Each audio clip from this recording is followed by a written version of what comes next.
अय्याशी की चाहत बनी आफत। मालदार और रसूखदार लोग पैसों के दम पर दुनिया की हर चीज खरीद सकते हैं, लेकिन उनकी जिंदगी में जरूरी नहीं कि सेक्स सुख भी वैसा ही हो जैसा कि वे चाहते हैं। पैसे से सेक्स सुख हासिल करना कितना महंगा पड़ता है, ये आए दिन उजागर होता रहता है। लेकिन ये अंदाजा कोई नहीं लगा पाएगा कि सेक्स सुख जान जाने की वजह भी बन सकता है। लोग यहीं तक उम्मीद कर सकते हैं कि जो पैसे वाले सेक्स का मजा लेने बाजार जाते हैं, पकड़े जाने पर उनके हिस्से में बदनामी ही आती है, और एहतियात न बरतें तो उन्हें ब्लैकमेल भी होना पड़ता है। लेकिन मध्य प्रदेश के बुंदेलखंड इलाके के छतरपुर जिले की इस वारदात ने सभी को चौंका दिया कि ऐसा भी हो सकता है। दास्तां एक सेठ की।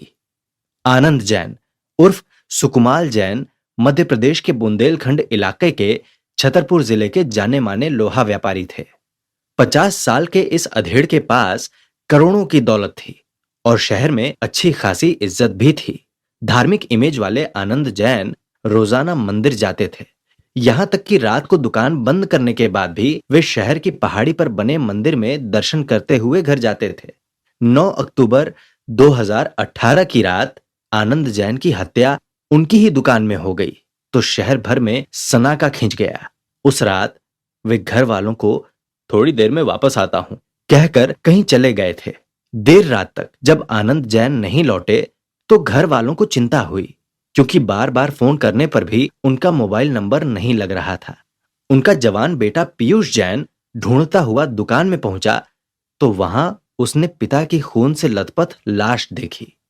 सदमे में आ गए पीयूष जैन ने खुद को संभालते हुए पिता की हत्या की खबर पुलिस और दूसरे जान पहचान वालों को दी तो भीड़ इकट्ठा होना शुरू हो गई।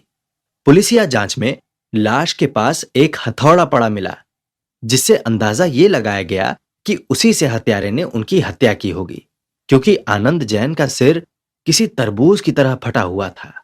दुकान की तलाशी लेने पर जो चौंका देने वाली चीजें बरामद हुई वे थीं औरतों की पहनने वाली एक ब्रा और एक इस्तेमाल किया हुआ कंडोम, जिसमें वीर्य भरा हुआ था। ये चीजें हालांकि उनकी इज्जतदार और धार्मिक इमेज से मेल खाती हुई नहीं थी, लेकिन ये अंदाजा लगाना पुलिस वालों की मजबूरी हो गई थी कि जरूर आनंद जैन ने किसी कॉल गर्ल को बुलाया होगा और उससे किसी बात पर झगड़ा हुआ होगा जो उनकी बेरहमी से की गई हत्या की वजह बना। लेकिन जब सच सामने आया तो हर कोई चौंक पड़ा। ये थी लत। आनंद जैन के मोबाइल फोन के सहारे पुलिस ने चंद घंटों में ही कातिल को ढूंढ निकाला, जिसके नंबर पर उनकी अक्सर रात को ही देर तक बातें होती रहती थीं।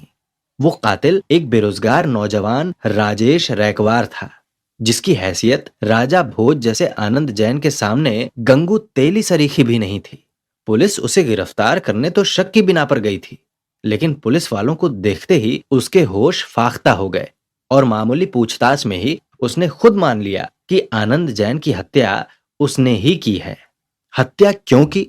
इस सवाल के जवाब में राजेश ने जो बताया वो और भी हैरान कर देने वाला था। बकौल राजेश, आनंद जैन उसके साथ सेक्स करते थे और इसके एवज में उसे हर बार के 400 रुपए देते थे। राजेश के मुताबिक वो कुछ दिनों पहले ही काम मांगने के लिए आनंद जैन की दुकान पर गया था। काम देने में तो उन्होंने मजबूरी जता दी, लेकिन उसके हाथ में खर्चे के लिए 200 रुपए रख दिए थे। राजेश इस बात पर हैरान हुआ था, क्योंकि वो जहां भी काम मांगने जाता था वहां लोग उसे झिड़क कर भगा देते थे, और 200 रुपए तो दूर की बात है, 2 रुपए भी नहीं देते थे।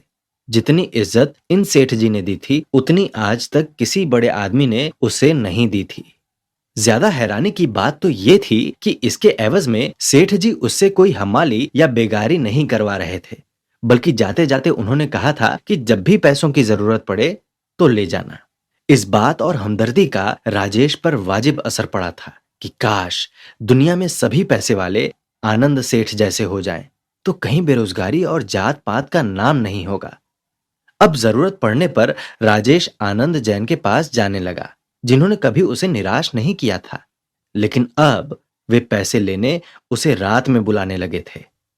ऐसे ही एक दिन बातें करते करते आनंद जैन ने उसे अपना हस्त मैथुन करने के लिए कहा तो वो अचकचा उठा। उसने मना करने की कोशिश की, लेकिन आनंद जैन के बार बार कहने पर मना नहीं कर सका।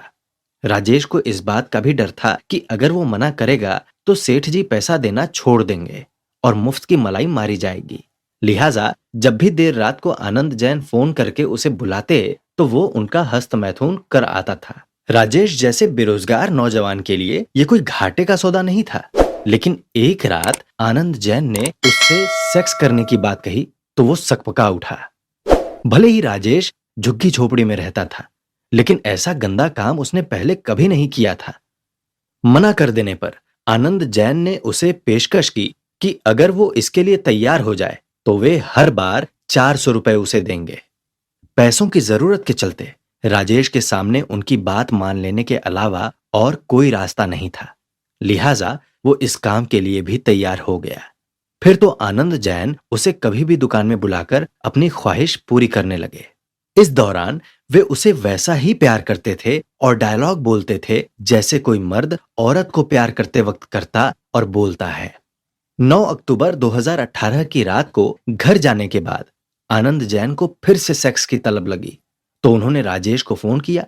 इस पर राजेश ने जवाब दिया कि नवरात्र के दिनों में वो ऐसा गंदा काम नहीं कर सकता, इससे व्रत टूट जाएगा। ये जवाब सुनकर आनंद जैन ने उसे ढील देते हुए कहा कि ठीक है तो फिर हाथ से ही कर जाना। राजेश के सिर फिर डर का ये भूत सवार हो गया कि अगर नहीं गया तो पैसे मिलना बंद हो जाएगा, और इतने पैसे वाले सेठ के लिए लड़कों की क्या कमी, वे किसी दूसरे को फांस लेंगे। सिर्फ हस्त मैथुन ही तो करना है। ये सोचते हुए राजेश वारदात की रात उनकी दुकान पर पहुंच गया, लेकिन उसे आया देख आनंद जैन ने फिर सेक्स की जिद पकड़ ली तो उसने साफ मना करते हुए पहले वाला जवाब दोहरा दिया। इस पर आनंद जैन जबरदस्ती करने लगे तो उसे और गुस्सा आ गया और उसने दुकान में पड़ा हथौड़ा उठाकर उनके सिर पर दे मारा। सिर तरबूज की तरह फट गया और आनंद जैन जमीन पर गिरकर तड़पने लगे। आनंद जैन को उनके हाल पर छोड़कर राजेश उनके पास से 20,000 रुपए और सोने की चैन गले से उतार कर ले गया। गिरफ्तार होने के बाद पुलिस ने वे चीजें बरामद कर लीं। क्या करें ऐसे मर्द। राजेश अब जेल में बैठा अपने किए पर पछता रहा है, पर सवाल आनंद जैन जैसे खाते पीते रईस मर्दों का है, जिन्हें कई वजहों के चलते बीवी या औरतों के साथ सेक्स में मजा नहीं आता तो वे लड़कों को सेक्स सुख का जरिया बना लेते हैं। कई लोग मुंह मांगे पैसे देकर अपना हस्त मैथुन करवाते हैं तो कई लोग मुख मैथुन और गुदा मैथुन करते और करवाते हैं। रजामंदी से हो तो इस सौदे में कोई हर्ज नहीं, क्योंकि अब तो सुप्रीम कोर्ट भी इसे कानूनी मंजूरी दे चुका है। लेकिन जबरदस्ती होगी तो ऐसी वारदातें भी होंगी। ऐसे काम चूंकि चोरी छिपे होते हैं, इसलिए किसी को हवा भी नहीं लगती। हवा तब लगती है जब कोई बड़ा कांड हो जाता है। ऐसा ही एक मामला मध्य प्रदेश के वित्त मंत्री रह चुके भारतीय जनता पार्टी के दिग्गज नेता राघव जी भाई का सुर्खियों में रहा था, जो अपने घरेलू नौकर राजकुमार के साथ वही सब करते थे जो आनंद जैन राजेश के साथ कर रहे थे। तब राघव जी की ज्यादतियों से तंग आ गए राजकुमार ने उनकी करतूतों की सीडी बनाकर थाने में रिपोर्ट दर्ज करवा दी थी। इसके चलते राघव जी को मंत्री पद से इस्तीफा देना पड़ा था और उस कांड की बदनामी का दाग आज तक उनके दामन पर लगा है।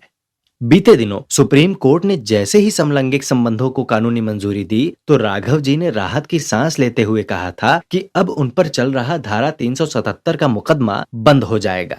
लेकिन लौंडेबाजी के आदी हो गए मर्दों का कोई इलाज नहीं है। भोपाल के सेक्स में माहिर एक नामी डॉक्टर की माने तो ये कोई बीमारी नहीं है, लेकिन इसके लिए जोर जबरदस्ती करना ठीक नहीं। दूसरे नाबालिगों का इस्तेमाल करने से बचना चाहिए, क्योंकि ये अभी भी कानूनन जुर्म है।